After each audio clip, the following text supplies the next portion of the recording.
Bonjour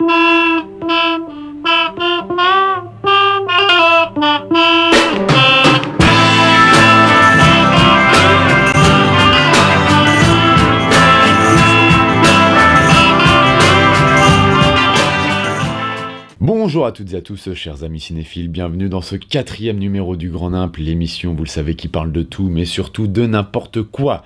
Je suis très ravi de vous retrouver pour ce 4e numéro, en espérant que vous ayez passé une bonne semaine. Alors, je m'excuse à l'avance pour cette voix que vous entendez un peu éraillée, mais je suis en relation très intime depuis une semaine maintenant avec une femme magnifique qui s'appelle Laryngite.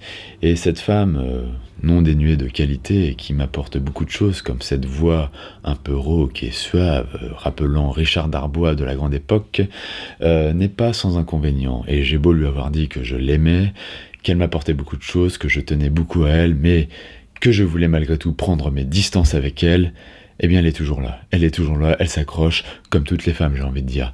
Donc voilà, pardonnez-moi si ma voix oscille un peu entre les aigus et les graves, je vais essayer surtout de ne pas cracher mes tripes et mes poumons au micro, parce que ça serait franchement dégueulasse. Mais voilà, on va essayer quand même de passer ces 20-25 minutes ensemble, sans accroc au niveau de la voix. Alors, de quoi allons-nous parler cette semaine ? Il y a 2 bandes annonces que j'aimerais commenter avec vous.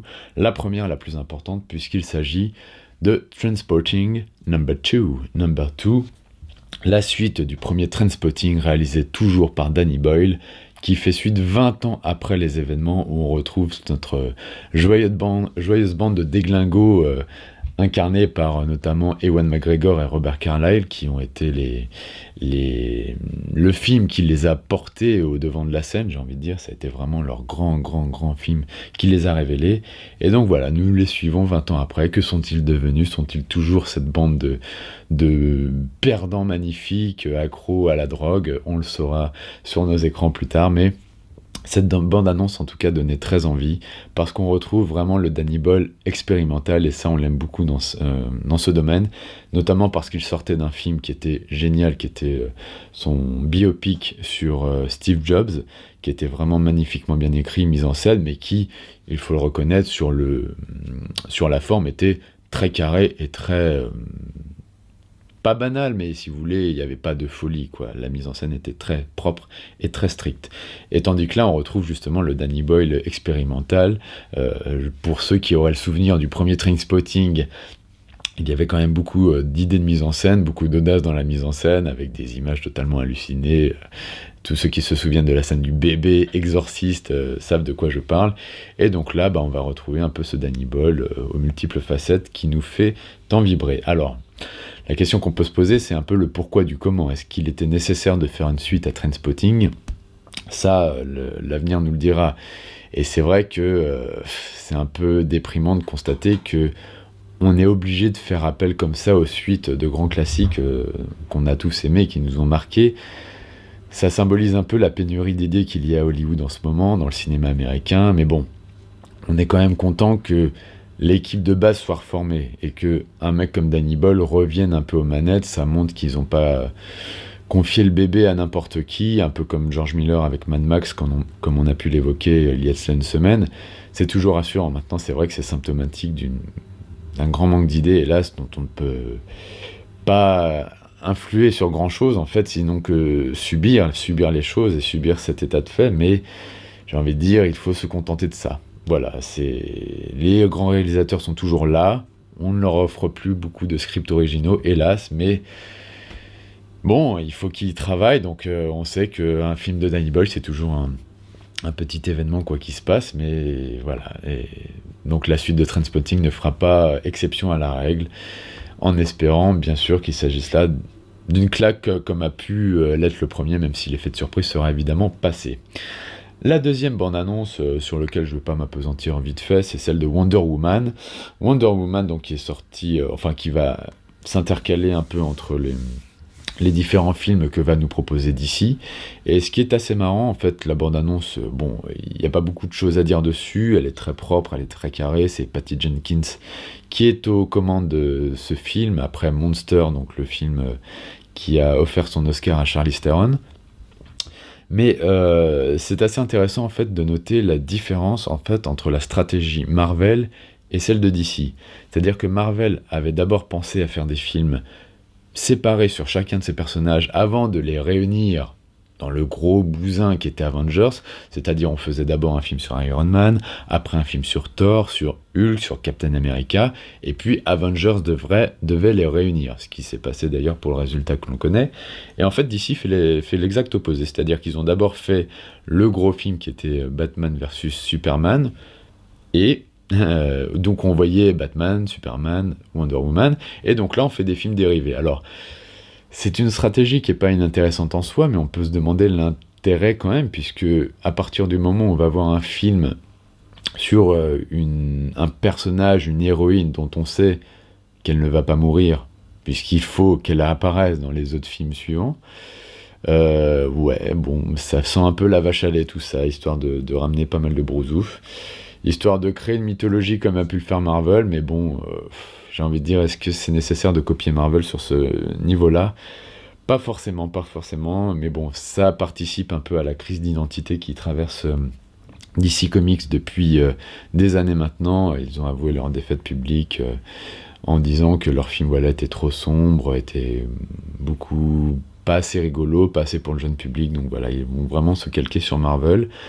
Avec Wonder Woman, bon, la bande-annonce en soi n'est pas... on pouvait s'attendre à pire, honnêtement, mais elle est de très bonne facture. Le seul bémol, pour moi, c'est vraiment l'actrice principale, Gal Gadot, qui a beau être une splendeur, mais qui, hélas, se limite un peu à une expression faciale par plan, ce qui est un peu dommage, parce que, bon, on a quand même critiqué Kristen Stewart, l'actrice de Twilight, pour moins que ça, et là, c'est vrai que Gal Gadot, c'est un peu mono-expression, bon... Je sais pas, est-ce que ces talents d'actrice apparaîtront dans le film?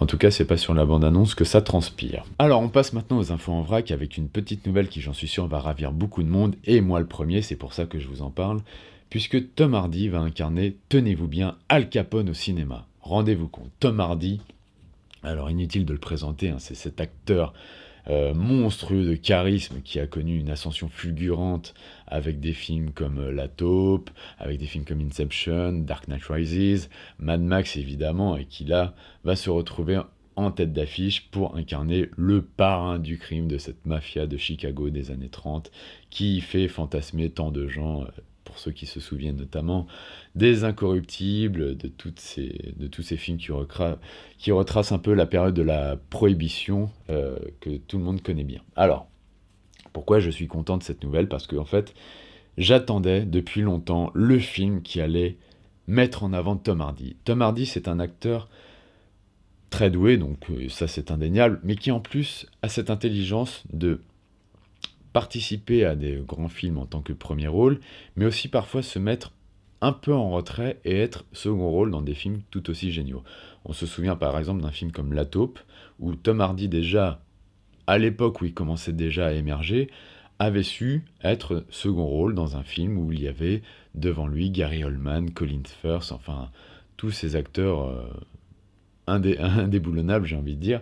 Mais voilà, Tom Hardy, c'est un peu ce mec qui sait naviguer entre premier rôle prometteur et second rôle géniaux. Mais il fallait son film à lui, son film qui vraiment le porterait au nu. Alors, beaucoup de gens ont cru que ce serait Mad Max, évidemment, puisqu'il reprenait le flambeau à Mel Gibson. Mais Mad Max a été un peu trompeur, puisque beaucoup de gens se sont arrêtés beaucoup plus sur le personnage de Charlize Theron plutôt que celui de Max. Et c'est vrai que quand on voit le film, on se rend compte que Max ne passe pas second rôle, mais c'est vrai que son rôle n'est pas aussi mis en avant qu'on aurait pu le croire. Alors, peut-être que ça le sera avec Al Capone, enfin, on espère. Il avait essayé comme ça cette période un peu gangster en jouant en double rôle dans Legend, mais ça n'avait pas pris, enfin, le public n'a pas considéré ce film comme l'apogée de la carrière de Tom Hardy. Alors peut-être que maintenant, Tom Hardy incarnant Al Capone, ça va le faire, puisqu'en plus on sait qu'il y aura une transformation physique nécessaire, puisque quand on voit les dernières images d'Al Capone, on se doute que ce mec ne faisait pas que bouffer des tofu, hein. Mais voilà, donc il y aura une performance physique incroyable, en plus pour le monstre de charisme qu'est Tom Hardy, c'est un rôle parfait pour lui. Donc voilà, espérons qu'enfin, voilà, ce rôle assoit Tom Hardy dans le rang des superstars hollywoodiennes, espérons-le.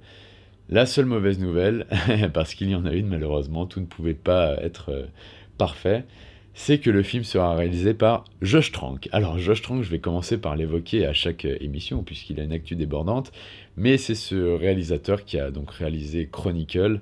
Chronicle, film adulé pour beaucoup, détesté pour ma part, en ma personne, et qui, après, a enchaîné avec le cuisant échec des 4 Fantastiques, c'est-à-dire échec en tout point critique, artistique et même public, donc il a vraiment fait les 3 œufs sur le coup, et qui en plus après ça s'est fait virer d'un des films dérivés de la saga Star Wars, hein. Il y a eu des différents artistiques, ou peut-être que les producteurs ont vu qu'il n'était pas le meilleur réal pour mettre en scène un film Star Wars, et il s'est fait éjecter Manu Militari, et donc c'est lui qui est aux commandes de ce biopic sur Al Capone. Alors, bon, quoi vous dire, moi j'ai très peur de ce que pourrait donner le film, à cause de ce réal malheureusement qui a été encensé pour de mauvaises raisons je crois, et qui ne le méritait selon moi pas du tout. Mais bon, peut espérer que Tom Hardy justement sauve un peu la baraque et nous fasse espérer un film qui sera peut-être pas inoubliable ou pas, on verra, ce sera la surprise totale. C'est vrai qu'en tout cas, j'attends depuis longtemps que Tom Hardy ait son film à lui qui vraiment le propulse au rang des grands. Alors, espérons, croisons les doigts. Deuxième nouvelle qui, pour le coup, va faire grincer des dents, je pense, ou va provoquer quelques irritations, puisque Disney a annoncé, on n'était même pas surpris, mais un film Blanche-Neige avec de vrais acteurs. Alors, comment dire, je crois que là on a touché le fond. Enfin, si on avait la preuve qu'Hollywood a le nez dans la chenouf depuis des années, enfin Disney plus précisément, bah, je crois que c'était ça. Puisqu'après nous avoir quand même pondu 2 films Blanche-Neige, donc un avec Lily Collins, qui était une sorte de pseudo-comédie musicale un peu guimauve, et surtout cette espèce de truc totalement hallucinant qui s'appelait Blanche-Neige et le chasseur, où là carrément Blanche-Neige c'était Jeanne d'Arc, quoi, il n'y avait pas d'autre mot. Là, on va refaire un film comme j'ai envie de dire, Le Livre de la Jungle, comme La Belle et la Bête qui arrive, comme Maléfique, comme tout ça. Alors, quoi vous dire, si ce n'est que Disney commence peu à peu à se ridiculiser. Ça me ferait juste marrer de savoir quels nains ils vont trouver pour faire les personnages, hein, qui va jouer Simplet, qui va jouer tout ça. Il y a de fortes à parier que des nains à Hollywood, ça court pas les rues, hein, par Peter Dinklage et Warwick Davis. Mais enfin non, bon, c'est totalement risible, totalement ridicule. Je ne sais même pas.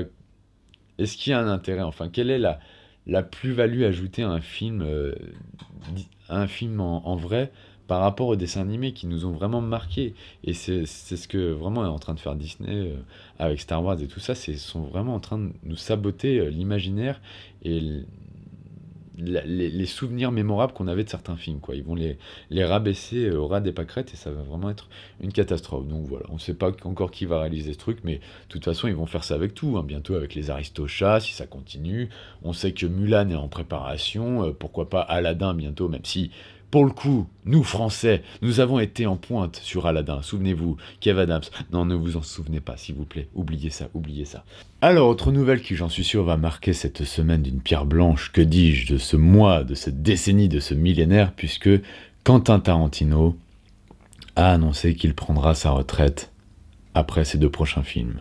Alors, rendez-vous compte, torrent d'émotions sur Internet, des larmes à tout va. Alors, déjà, bon, à tous les adeptes, calmez le jeu, puisque le nombre de réalisateurs qui sont sortis de leur pseudo-retraite après avoir annoncé qu'ils s'arrêtaient, c'est pas le premier, ce sera pas le dernier à mon avis. Ne serait-ce qu'un certain Luc B qui avait annoncé que sa filmographie se limiterait à 11 films et qui en est déjà, je crois, à son 15e. Donc voilà, vous voyez que Tarantino dit beaucoup de choses, mais si jamais il y a un bon script qui lui passe sous la main, on verra ce qu'il en fera.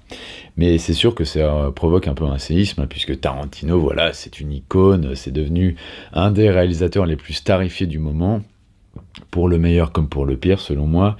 Mais alors que tout le monde se déchaîne et déchaîne les passions, parce que voilà, ils ont l'impression de perdre bien plus qu'un réalisateur, mais l'un des plus grands artistes de son temps, machin truc chouette, je vais me faire l'oiseau de mauvais augure en prétextant, en clamant haut et fort que cette retraite finalement est un mal pour un bien.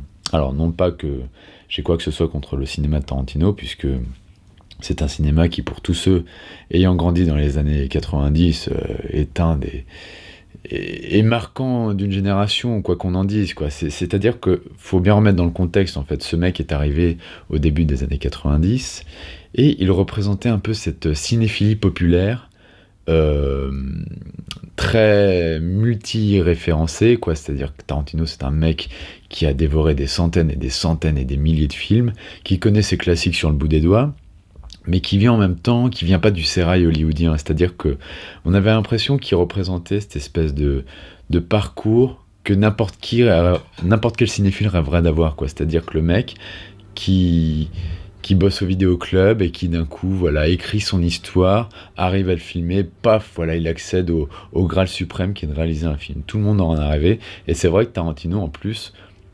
d'être, d'avoir ce parcours assez symbolique, voilà, il parlait à cette génération nourrie à la pop culture, quoi, parce que c'était des films très, voilà, très fandard, c'était très déjanté pour la plupart du temps. Voilà, les gens s'y retrouvaient dans ce cinéma-là.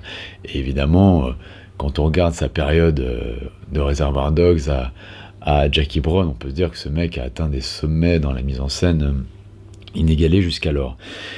Seulement, il y a eu l'après Kill Bill. Et l'après Kill Bill, c'est là où le bas blesse selon moi, parce que c'est à ce moment-là que Tarantino, au lieu de se laisser porter par son art, bah, en fait, a commencé à rentrer dans une espèce de cahier des charges et à répondre à ce que les gens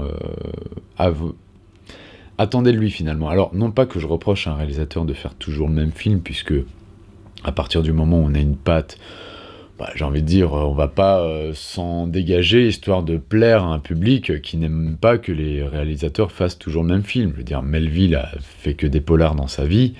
Est-ce qu'on reproche à Melville d'avoir fait que des polars dans sa vie? Certainement pas. Donc, si vous voulez, c'est pas le problème que la patte Tarantino a commencé à se répéter, mais non seulement elle avait perdu de sa saveur, parce que Tarantino est très connu pour faire par exemple des dialogues interminables, souvent très non-sensiques, qui ne collent pas à l'action principale, avec en plus voilà, ses références à tout va, mais on a senti que ça avait perdu déjà de sa grâce, il n'y avait plus le génie de l'écriture comme il pouvait y avoir dans ses premiers films, et c'est surtout qu'à un moment donné, euh, Tarantino a commencé un peu à caresser son spectateur dans le sens du poil, et ça c'est quelque chose qui, hélas quand ça arrive, est très dommageable, parce que voilà, c'était plus je fais des films, je fais des doigts d'honneur comme il avait pu le faire par exemple au public de Cannes quand il avait reçu sa Palme d'Or pour Pulp Fiction.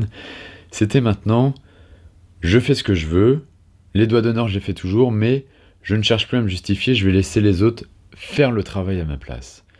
Et si on peut constater que niveau de la mise en scène, il n'a rien perdu de sa superbe, non seulement l'écriture de ces films avait un peu perdu quand même en subtilité, et c'est surtout que le fond était devenu franchement con.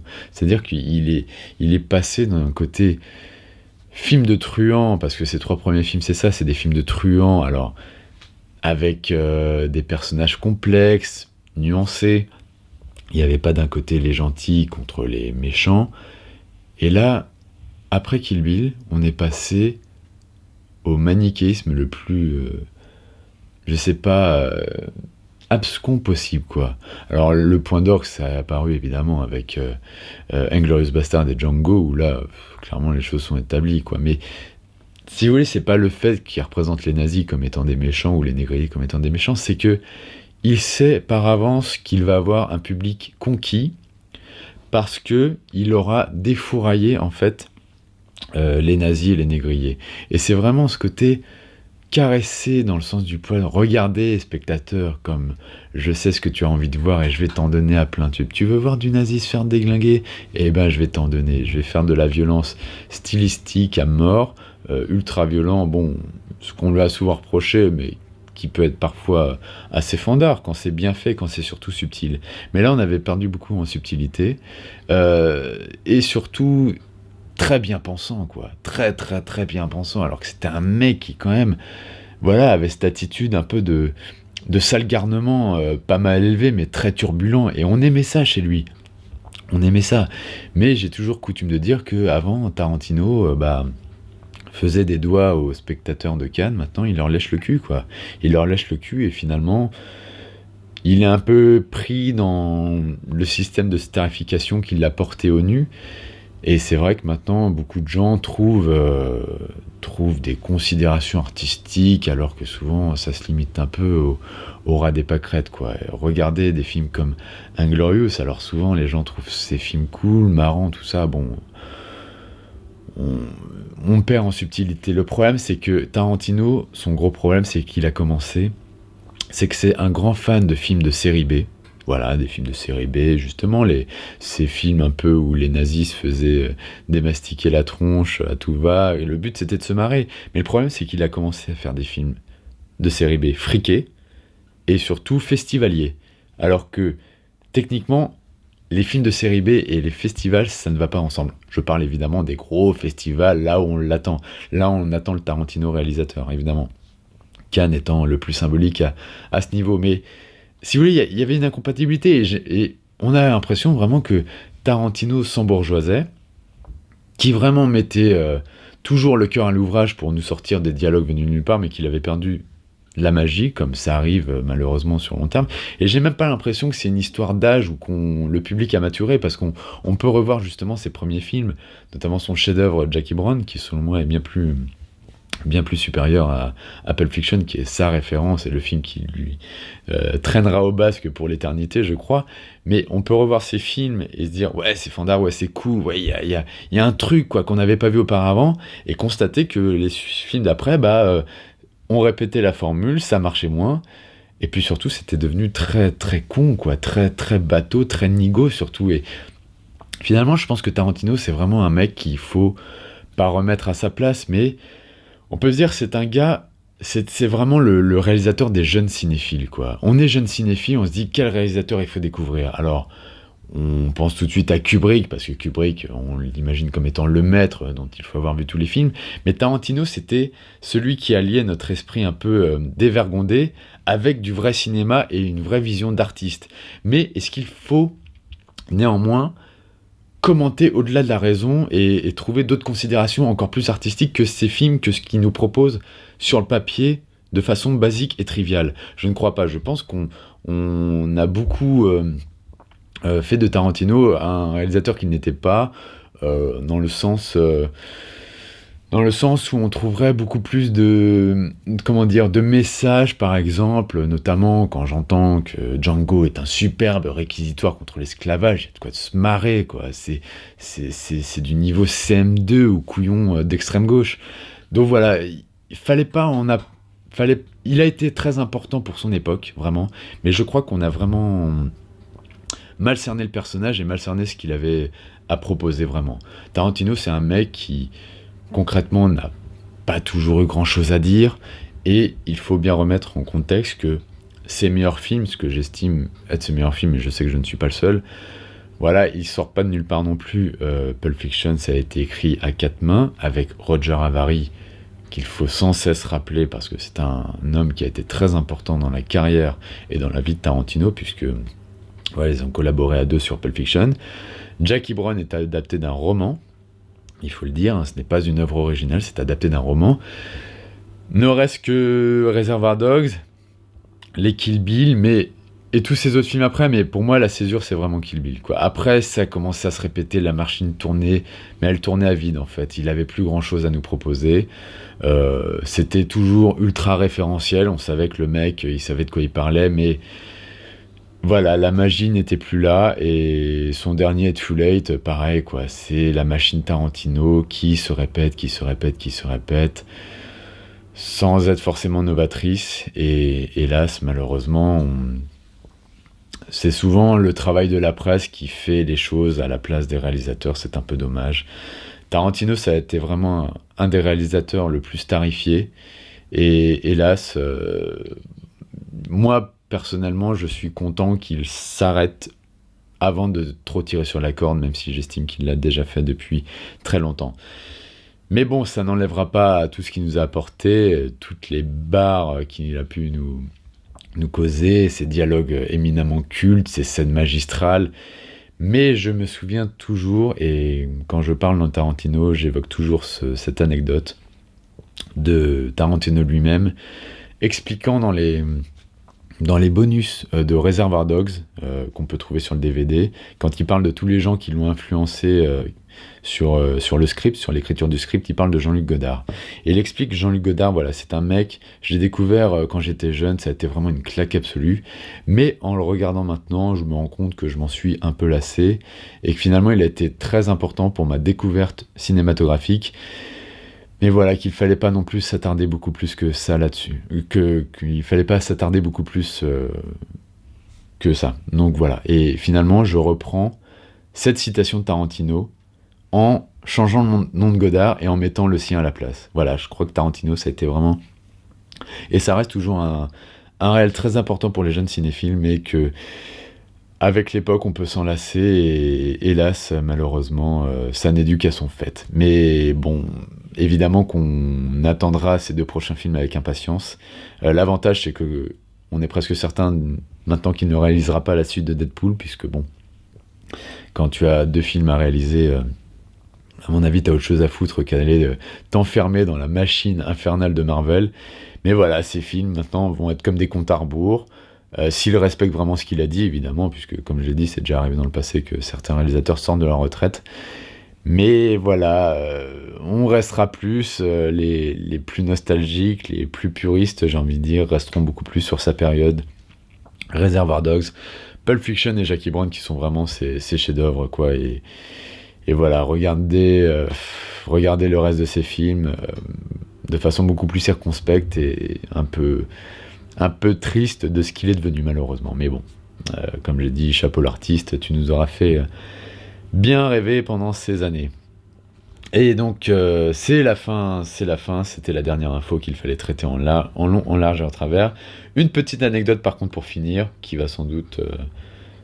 qui n'est pas piqué des hannetons, celle-ci, on va dire, puisque François Bayrou, oui, là on parle de politique, mais vous allez voir qu'il y a un petit lien, a confié dans l'émission de Karine Le Marchand qui s'appelle Ambition Intime, qui est diffusée sur M6, qu'on le confondait souvent avec Richard Gere. Je vous laisse méditer là-dessus. C'était la fin de ce 4e numéro du Grand Nimp, chers amis.